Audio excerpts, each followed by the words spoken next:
Madame, monsieur, bonsoir. Vous êtes sur Al24 News, vous regardez Cap sur l'Afrique, votre rendez-vous hebdomadaire avec les questions africaines.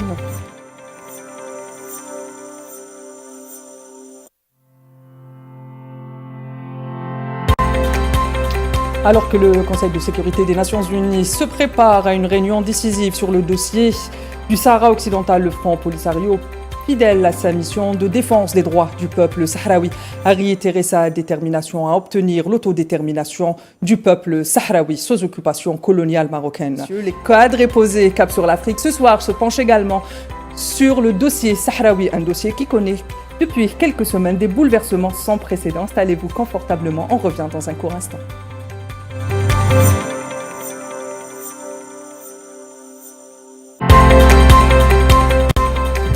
Et pour revenir sur le dossier sahraoui, j'ai le plaisir d'être accompagné de Bassam Laredj, expert en droit international connu pour ses analyses approfondies des enjeux géopolitiques internationaux, notamment dans le cadre des conflits et des guerres hégémoniques. Bonsoir Bassam, merci d'avoir accepté notre invitation. Merci pour l'invitation. Toujours un plaisir de vous recevoir. J'ai également le plaisir d'être accompagné ce soir d'un autre habitué des plateaux d'Al24 News, Yefri Benzarga, membre actif du Comité national algérien de soutien au peuple sahraoui. Un engagement qui fait de vous un acteur défenseur de la cause sahraoui, travaillant sur la sensibilisation des publics européens aux enjeux de l'autodétermination du peuple sahraoui et à la fin de l'occupation. Vous êtes également un défenseur ardu des droits humains. Merci Yefri Benzarga, merci d'avoir accepté notre invitation. Massa Al-Khair et merci à vous pour cette invitation. Alors, ma première question, messieurs, déjà d'abord, merci à tous les deux d'avoir accepté mon invitation. Et ma question sera adressée aux deux et je commence avec vous, Yefri Benzarga. Yefri Benzarga, comme je le disais à l'instant, vous êtes un ami, si je peux me permettre cette expression, un ami du peuple sahraoui. Vous êtes un défenseur ardu des droits humains. Comment est-ce que vous avez accueilli la proposition du président sahraoui, président du Front Polisario, qui consiste à aller vers une proposition élargie pour une solution définitive et durable pour le conflit au Sahara occidental? Merci pour votre invitation, ami de la cause sahraoui, parce que cela fait partie de mon ADN en tant qu'Algérien d'être ami de tous les peuples qui veulent l'autodétermination et qui veulent la liberté et l'indépendance pour leur pays. Et donc c'est dans l'ADN des Algériens et en tant qu'Algérien, c'est normal d'être ami de cette cause comme de la cause palestinienne et d'autres causes.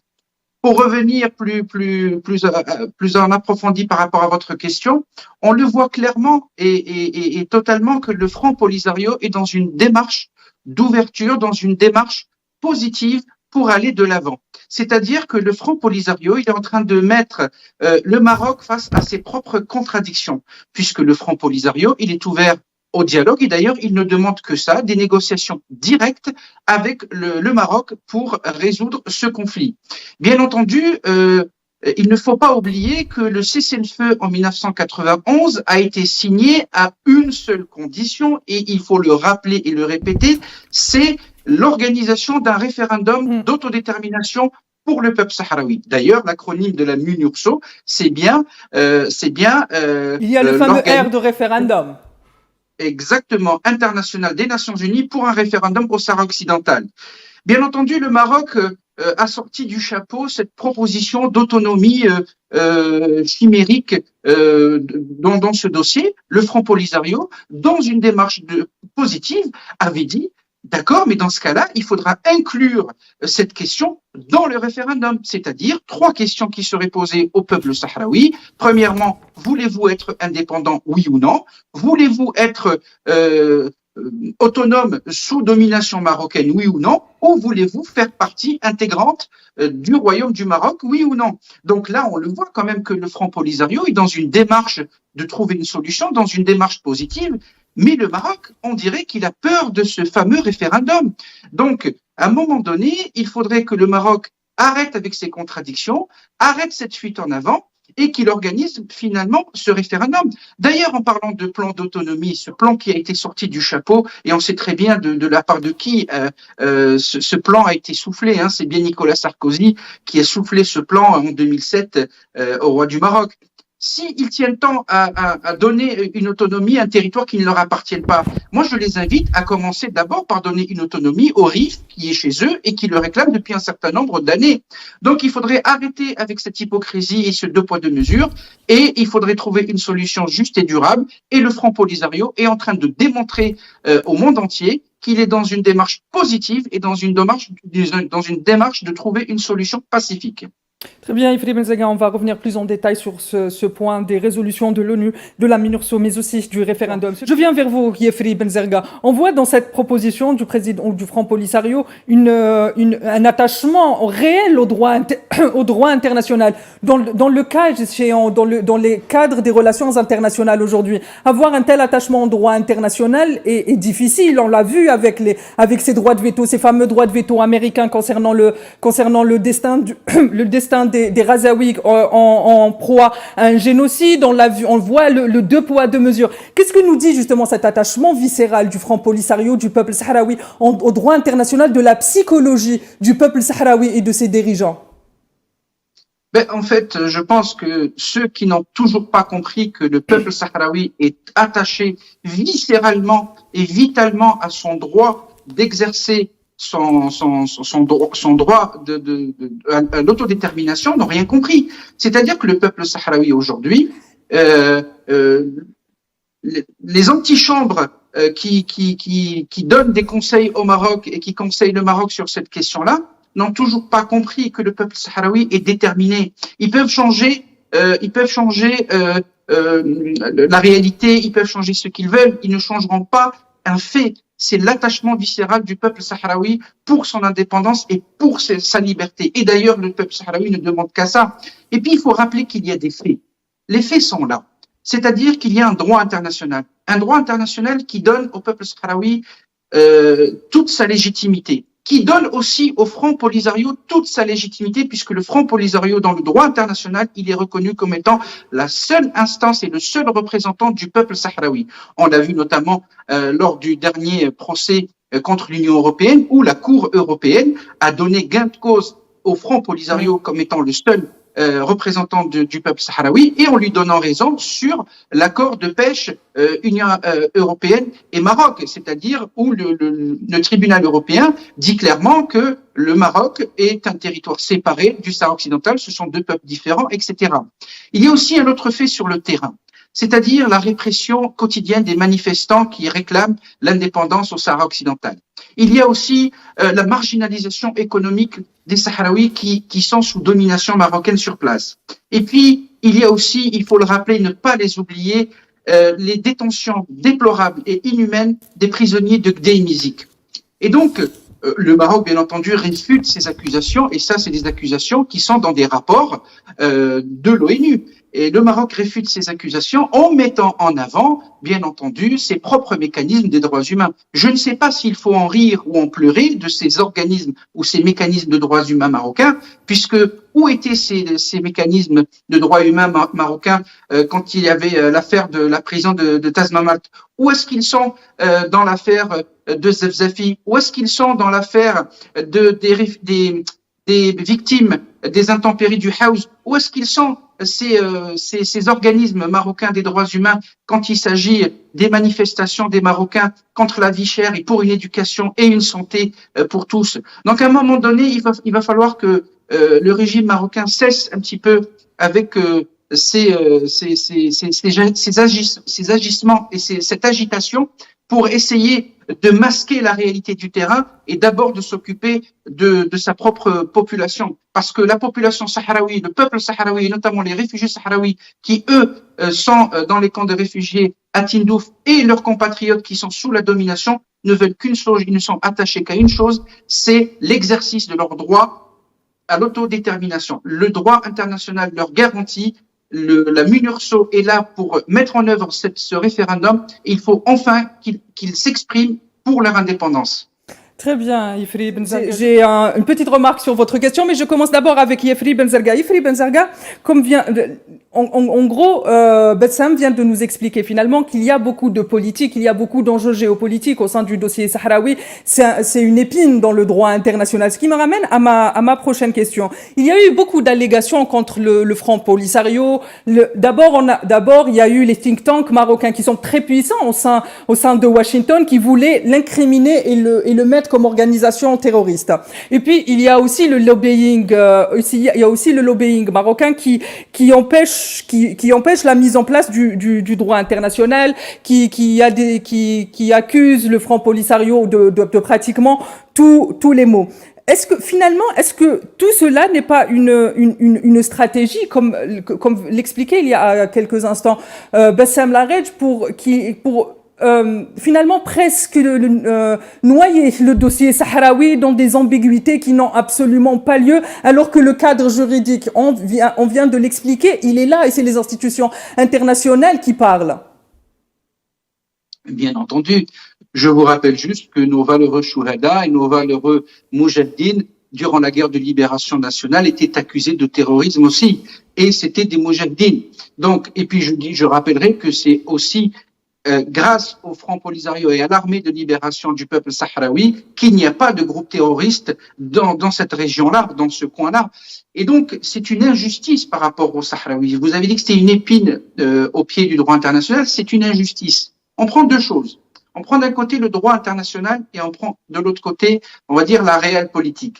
Le droit international, si nous devions appliquer le droit international, le peuple sahraoui serait indépendant aujourd'hui, parce qu'il y aurait eu un référendum et parce que le peuple sahraoui étant de manière viscérale attaché à son droit à l'autodétermination, il aurait voté pour son indépendance. D'un autre côté, il faut quand même rappeler les choses et surtout contextualiser les choses.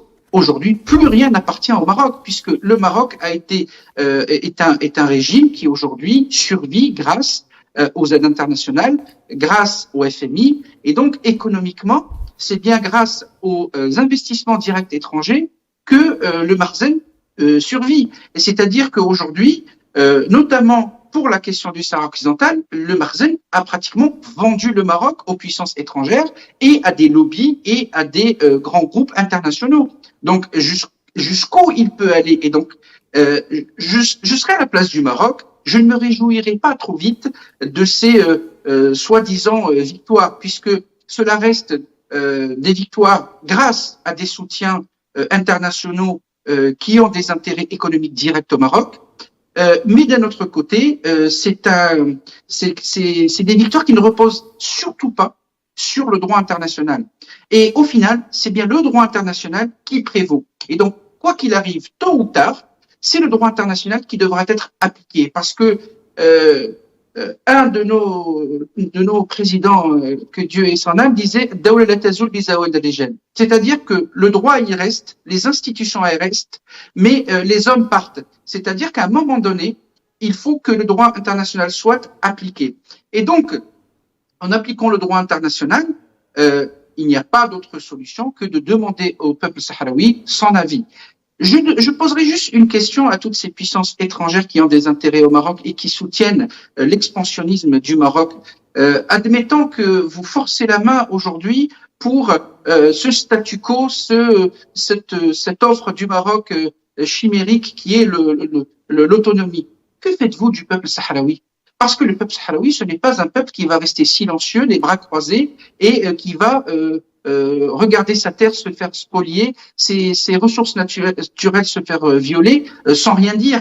Donc je leur pose la question à savoir, qu'allez-vous faire du peuple sahraoui, et surtout, quelle réaction est-ce que vous allez pouvoir faire face à la réaction du peuple sahraoui, parce que le peuple sahraoui, j'en suis convaincu, il va continuer à lutter pour son indépendance, et quelle que soit la forme que prendra cette lutte, elle sera légitime. Très bien, Yefri Benzerga, vous avez parlé justement des intérêts des puissances occidentales et de leurs investissements colossaux dans les territoires occupés. Très bien, Yefri Benzerga, on va revenir à cette réunion qui se tiendra à la fin du mois du Conseil de sécurité. Il y a eu le briefing du secrétaire général des Nations Unies. Il y a aussi cet appel du Front Polisario. Vous, en tant qu'amis du Sahara occidental, comment appréhendez-vous cette rencontre la fin du mois? Écoutez, j'espère pour le peuple sahraoui que la politique, ou du moins ce qui se décide dans les antichambres qui dirigent le Maroc, ne soit pas contre le peuple sahraoui. J'appelle de mes vœux à ce que le droit international soit appliqué, à ce que la mission de la MINURSO, bien entendu, puisse continuer à exercer sa mission et qu'elle puisse enfin mettre sur pied ce fameux référendum. Et surtout, si c'est pas le cas, il faudrait qu'au moins ils étendent la mission de la MINURSO à l'observation des droits de l'homme sur les territoires sahraouis. Moi, je le dis et j'ai une totale confiance au peuple sahraoui. Je connais les Sahraouis dans les camps de réfugiés. L'État sahraoui est une réalité, il faudra le rappeler. L'État sahraoui est une réalité avec ses propres institutions et que les Sahraouis sont suffisamment matures pour trouver des solutions. Et que je leur rappelle juste une chose, c'est que l'Algérie est restée 132 ans sous le joug colonial et elle a fini par être indépendante. Donc il ne faut jamais perdre espoir, surtout quand le droit est de notre côté, surtout quand le droit international garantit au peuple sahraoui son droit le plus élémentaire qui est son droit d'exercer son autodétermination. Et donc, je leur dis qu'il ne faut pas perdre espoir. Mais je le répète et je le redis encore une fois, j'espère que le Conseil de sécurité ne va pas ouvrir une boîte de Pandore dans la région, puisque cela en va de la stabilité de la région. Je ne pense pas que les Sahraouis puissent rester les bras croisés et silencieux face à une violation flagrante de leurs droits les plus élémentaires pour des questions politiques ou des questions d'intérêt économique et de lobby étrangers. Donc, je pense que les Sahraouis sont suffisamment matures et je fais confiance quand même à la maturité du Conseil de sécurité parce que on le voit, il y a une différence tout de même entre la 4e commission qui, elle statue vraiment au niveau du droit et uniquement du droit, et on voit quand même les coulisses de la réelle politique du côté du Conseil de sécurité. Donc, je porte l'espoir et le vœu à ce que le Conseil de sécurité puisse prendre ses responsabilités sur cette question-là. Très bien, vous avez parlé du mur de sable. Bassem, je rappelle que c'est un mur de l'apartheid. Je viens vers vous. Yefri Benzerga, dans sa proposition, le Front Polisario affirme être prêt à la négociation. Qu'est-ce qu'il veut dire aujourd'hui par la négociation et surtout dans quelle mesure l'occupant est-il disposé à négocier, lui qui bloque le dossier en particulier depuis qu'il a violé le cessez-le-feu en 2020? Le Front Polisario, en fait, n'a jamais été contre les négociations. Il a toujours été pour des négociations franches et directes. C'est toujours le Maroc qui a toujours refusé de négocier et de revenir à la table des négociations sous l'égide de l'ONU. Et bien entendu, alors le Maroc essaye à chaque fois d'inclure l'Algérie, qui, rappelons-le, n'est pas partie prenante de ce conflit. L'Algérie, elle est là en tant que pays observateur et comme soutien à un peuple qui exprime son envie à l'autodétermination. Donc, le Front Polisario a toujours été clair, net et précis sur ses demandes et surtout par rapport à ses négociations. Je pense que le salut et la solution pourraient aussi en grande partie revenir de deux acteurs principaux mondiaux. Premièrement, l'Union africaine, dont la RASD est membre fondateur. Et deuxièmement, de l'Organisation des pays des non-alignés. Et je pense que ces deux organismes internationaux qui regroupent la majeure partie de ce qu'on appelle le tiers-monde et les sous-continents, parce que ces pays et ces organismes et ces organisations, il faut qu'elles reviennent à l'essence même de leur combat, à l'essence même de leur histoire, parce que la plupart de ces pays-là étaient sous le joug colonial, la plupart de ces pays-là, si ce n'est la majorité ou la totalité, étaient sous domination coloniale. Et donc, je pense qu'il faut que ces pays reviennent à leur essence même et à leur histoire pour défendre le peuple sahraoui. Vous l'avez dit tout à l'heure, c'est un conflit parfois qui est un petit peu oublié. Je ne pense pas que si l'évolution au niveau du Conseil de sécurité va dans un sens, je ne pense pas que le peuple sahraoui va se taire et ce conflit sera encore plus connu qu'il l'est aujourd'hui. Et donc, à un moment donné, le Front Polisario n'arrête pas de tendre la main au Marzen pour qu'il puisse négocier et c'est toujours le Maroc qui se défausse et qui ne veut pas revenir à la table de négociation. Et je pense qu'à un moment donné, le Maroc n'aura pas d'autre solution que de revenir s'asseoir à la table de négociation avec le peuple sahraoui. Et puis, si vous me permettez une petite parenthèse, on entend par-ci et par-là depuis un certain nombre de temps, le Maroc et d'autres puissances essayent de faire inclure l'Algérie comme partie prenante de ce conflit. Premièrement, l'Algérie n'est pas partie prenante de ce conflit, loin de là. Et puis, rappelons que l'Algérie, tout de même, elle a une histoire séculaire qui repose sur la non-ingérence des affaires des États et surtout pour la résolution pacifique des conflits. Et donc, ceux qui veulent impliquer l'Algérie dans un conflit entre deux protagonistes que sont le Front Polisario et le Maroc, méconnaissent totalement la diplomatie algérienne, méconnaissent totalement la politique et la doctrine de la politique étrangère algérienne. Mais je rappelle quand même que l'Algérie est un pays qui est pivot de la région et c'est un pays qui sait se faire entendre et saura se faire entendre si le cas échéant. Très bien, Yafri Ben Zerga, merci pour cette précision. Vous êtes expert en droit international. Merci de m'avoir accompagné tout au long de cette émission. J'ai eu également le plaisir d'avoir été accompagné de Yafri Ben Zerga, un ami de la cause sahraoui. Quant à vous, très chers téléspectateurs, il ne me reste plus qu'à vous souhaiter une excellente suite des programmes et à la semaine prochaine.